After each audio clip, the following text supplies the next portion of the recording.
Hi, welcome to End the Fed's Nuclear Dawn tutorial. I've decided to go ahead and take it upon myself to make a much more appropriate tutorial to help everyone who is new to Nuclear Dawn or is trying to get past that very huge learning curve in the very beginning of the game. As you all may well be aware, when you first start playing Nuclear Dawn, it gives you a few tutorials, which really gives you very little information. There's also a host of other, things that people need to really understand as far as learning about how to win and working as a team. A lot of these little tips and tricks are very difficult for people who are first starting to play because they come in wanting to have a lot of fun for themselves, and the right mindset is really necessary and crucial in order for your team to actually win. So I want to try to run down the best strategies that I've come up with. If you have any others, please feel free to comment or criticize this video however you feel like. The primary thing we're going to run through is this tutorial is primarily for commanders or aspiring commanders who actually want to try to help out their team. This tutorial is for you. It's also going to help out everyone else to kind of get an idea of how your faction works. In this tutorial, we will be discussing upgrading the tech tree, reviewing various buildings, discussing distributing power, and covering basic support strategies.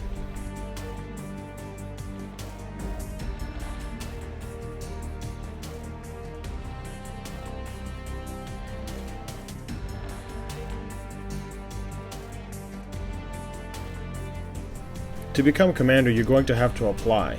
So select your faction, select your class, then select Apply to be Commander right above Play Now. If you are in fact selected to be Commander, you will be given an option. It will say you've been selected to command, press F5 for yes or F6 for no. Then you can proceed to going inside the command bunker and it'll put you into RTS mode.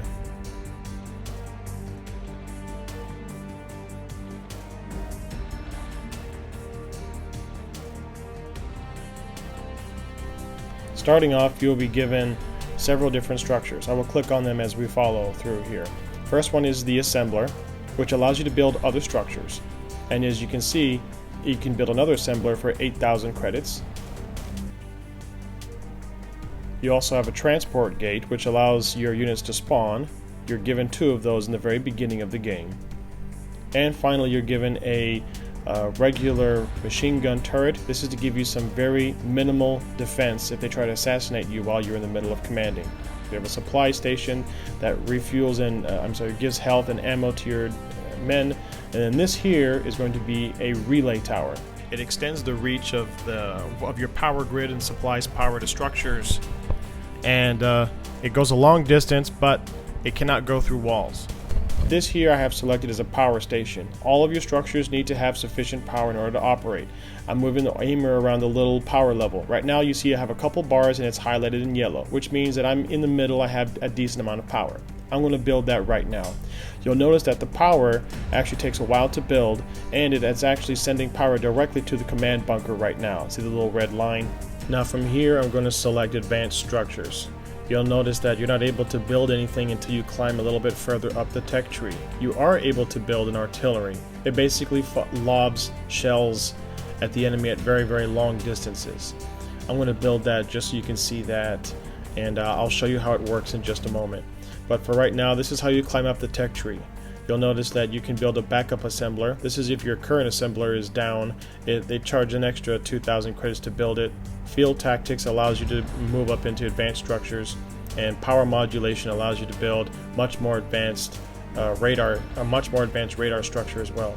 You also have what's called Commander abilities. You can damage, poison, or heal your own guys, or it'll actually heal them if they actually sit inside the area. They're very expensive to use. I personally do not use them. I'm going to select the assembler again, and you'll notice that let me go ahead and research Field Tactics and Power Modulation. You'll notice that they don't go in queue, they research at the same time and however long it takes. So while we wait for that to research, I'm basically going to put another little machine gun turret because it's kind of hard for me to make a tutorial while everyone is actually trying to genuinely destroy your base. So that's actually what's going on. I'm trying to make a tutorial here, but they're also trying to kill me. So I'm going to put that up here a little bit away from the doorway so it'll shoot them as they come in, if they try to come in.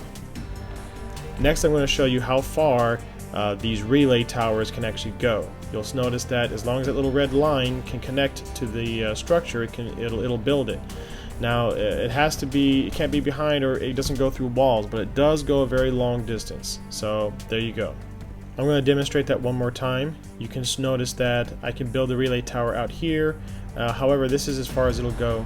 That's about how long you can build these, how far out you can build these structures out.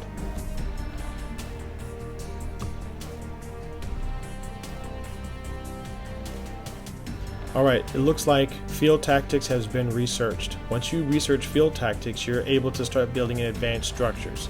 The only first one you can build is an armory. The armory is crucial because it basically allows your men to have better upgrades and better weapons. And I'll show you that in another video when we review classes. You notice I'm still not able to build these advanced structures like a rocket turret, flamethrower, and of course the much more advanced radar station. Those will not be able to be available until I research those at the armory.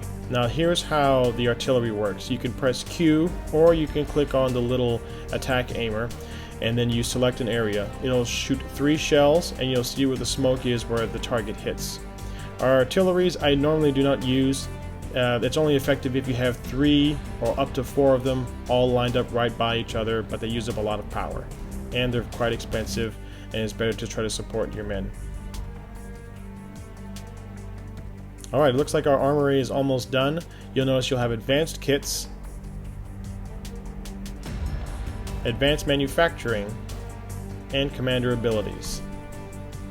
Advanced kits gives your men a lot more weapons to use. Advanced manufacturing allows you to start building rocket turrets and the like, flamethrowers. And then the final one, commander abilities, that gives you, well, the commander abilities that I just pointed out earlier. Now, at this point in the game, I do want to let you know that I'm just still kind of building out to help my guys out. There it is, advanced kits, excuse me. When they're complete, you'll see a notification. It'll let you know very clearly. All of your teammates will see the same notification as well. Now they know they can use all the different types of kits. Another good strategy to do is that if you build a forward spawn like I just did, you always want to go ahead and build a supply station right next to it. That's because you want to be able to allow your teammates to be able to refill on ammo and health whenever they can.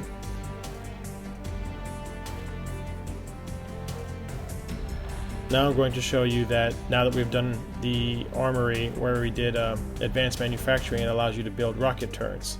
Now, one good thing you do never want to do is stick a rocket turret directly down the middle of a hallway. Later on, their exos will get siege kits, and it'll be able to shoot rockets or like a high-powered beam laser, and it'll take out your rocket turrets, and they have more than 3 times the range that your rocket turret does. So ideally, if you're going to build structures, you want to put them around the corner. What I'm doing right now is called a commander, giving orders. You select the little notification on the side, and I hit capture resource point, and you'll see that it shows that it just showed up right there on the map. This helps your guys out because if they follow that order, they'll also get a couple extra experience points. So also keep that in mind. If you want something defended, if you want them to attack something, if you need a resource captured, give them a notification. They're already going to know how to do it, but it'll actually help them get more points.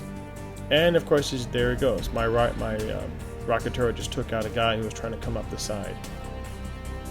Well, that's it for buildings. We're going to talk about classes next. Next, I'm going to give you a slideshow of the actual strategy of what you actually need to do to try to do your best to be successful.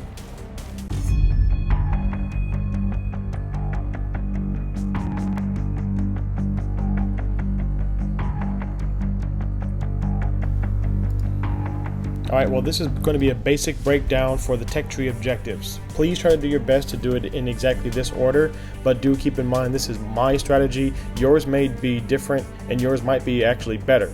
So the way I do it is I build the power station first. I research field tactics so that way I can build advanced structures. Then I build the armory. then from the armory, I research advanced kits. That allows my men to start selecting more classes and hopefully become an XO and start taking down structures, the enemy structures, very quickly. And then I research advanced manufacturing that allows me to build rocket turrets. They're a little bit more expensive, but they're very, very good, much better range, and they do a lot better damage, and they're a lot more effective on destroying buildings as well.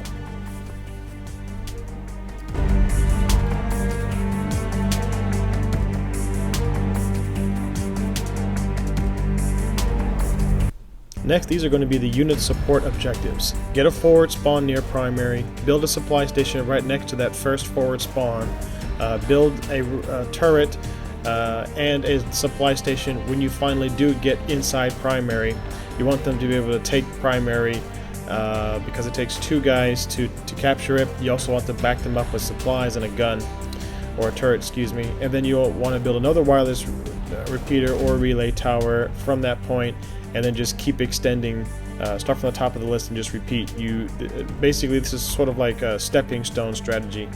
You want to make sure that you support all of your men. You want to give them a little bit of cover fire, but as a commander, it's very tempting to want to ignore your men and then just build a whole bunch of turrets and then just fight the whole map by yourself. Please do not do that. A good commander supports his troops all the time. Watch your power, because the more structures you build, the more power they're going to use up. Eventually, when you start moving out, you also want to start moving your your power generators. You want to build them a little bit further out also. You want to build them closer to the middle of the map, because if they cut off one of your wireless repeaters in the middle of the map, you'll still have power to all of your forward structures, okay? Alright, and the final step I'm going to tell you is take these 2 lists that I just gave you and combine them together. There's not always going to be a perfect way to do this. Let's say your guys are trying to take primary, but they're unsuccessful. Well, then you're going to want to maybe scrap putting a forward spawn directly inside primary and maybe leave one a little bit farther back and then focus on getting them advanced kits right away. Or if they take primary right away and they're really kicking ass big time, then you want to maybe focus a little bit more on building more structures and some support in primary, and then maybe doing the advanced kits research a little bit later. So you're going to have to basically kind of play it by ear. For supporting units, that list for me has worked the best, and as for the tech tree upgrades, going down exactly in that order has also worked the best. So you're going to have to just this is just going to come with experience. You're going to have to do your best to decide which one you want to do absolutely first, or if you just want to ignore them and just do the tech tree upgrades right away. It really all depends. That's all I can tell you. You really have to start playing. Next, I'm going to try to cover the mentality it takes to be commander. Just remember that it doesn't matter if this is a team game. If your team loses, it's, in some cases, the players always want to start whining and complaining, and they always want to say, well, it's always the commander's fault. And sometimes it's actually true. You might suck as a commander, or you might try your best, but you're just really not that very good. You always want to make sure that you do your best to communicate with your team and to also respond to their needs. If they ask you a question and they say, "Commander, are you there?" and you don't say anything at all, that is complete, total disrespect. You need to be on top of all the needs of your team. If they ask you for supplies, you tell them yes or you tell them no. You give them a brief explanation why. If you say no, or just say, hey, I'm saving up for a rocket turret, saving up for advanced kits, saving up for advanced manufacturing, they'll almost always, 99% of the time, say, oh, okay, well, that makes sense. Well, we understand. Well, can you get us some supplies out here as soon as you can? You need to cooperate with your team. Likewise, they need to cooperate with you. The difference is that being commander, you really don't have an option of cooperating with the commander. They can run around and not do what you say, but you really don't have an option when it comes to helping out your team. If you don't help out your team, you will lose a lot faster than if they don't cooperate with you, and that's just the way it is. just try to do your best and have fun. Most of the time it's very fun. Anyone who's actually been under me while I was commander, they know that I'm a very aggressive commander, and that's actually a fault of mine. Try not to do what I do. Don't be aggressive. Don't pressure your team. Don't tell them, hey guys, move it, do better, stop dying.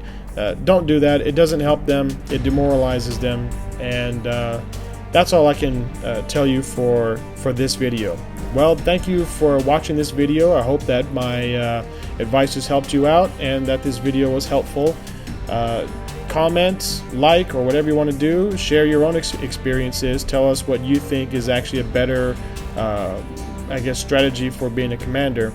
My next video is going to be Commander 102. We're going to be discussing different classes, assault, exo, etc.